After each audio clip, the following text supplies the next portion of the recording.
Compared to the first day, walking through the forest was uneventful. Claire had noticed tracks from monsters, but none had attacked them. Judging by her internal clock, she estimated that it was around noon. Raising her arm, there was no longer any sign that she'd been bitten. She looked at Hannah and could tell that her friend was still walking with a limp. But when she talked, it was clear that the pain didn't bother her much. Walking past the tree, large claw marks were scratched into the bark. Claire raised a hand to touch the area.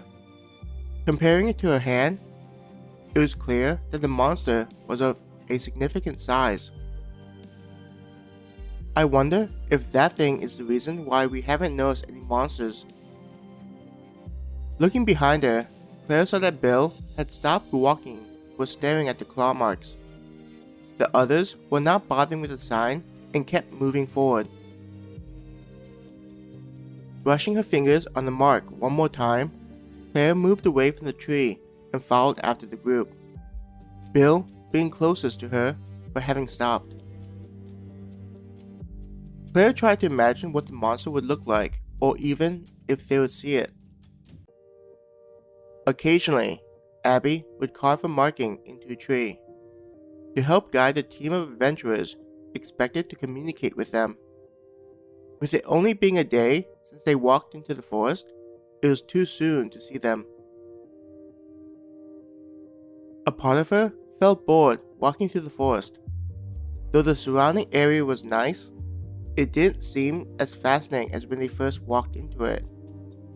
Instead, it felt like a typical place.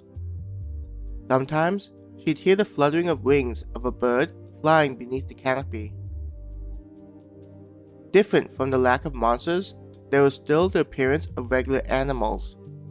There was a family of skunks making their way to the next meal, or a group of deer walking casually as though there were no worries.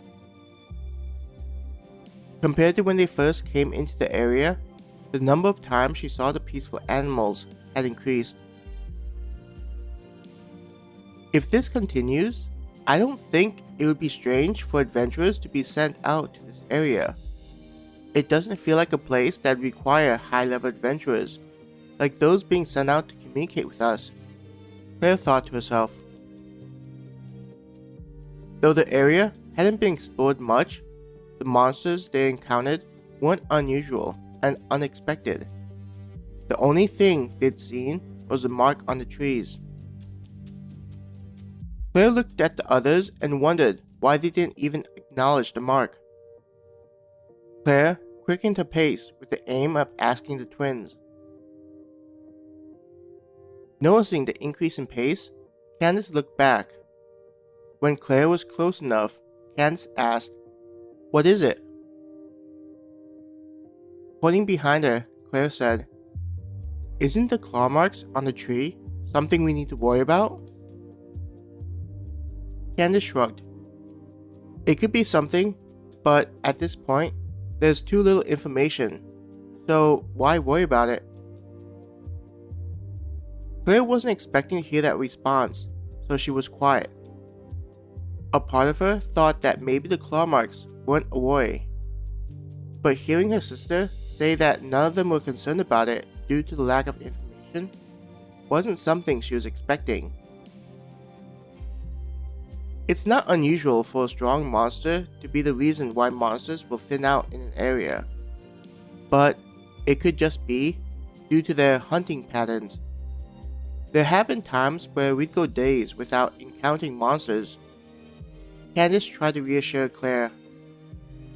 If there were so many monsters, then how could there be villages without a wall and just using adventurers as guards?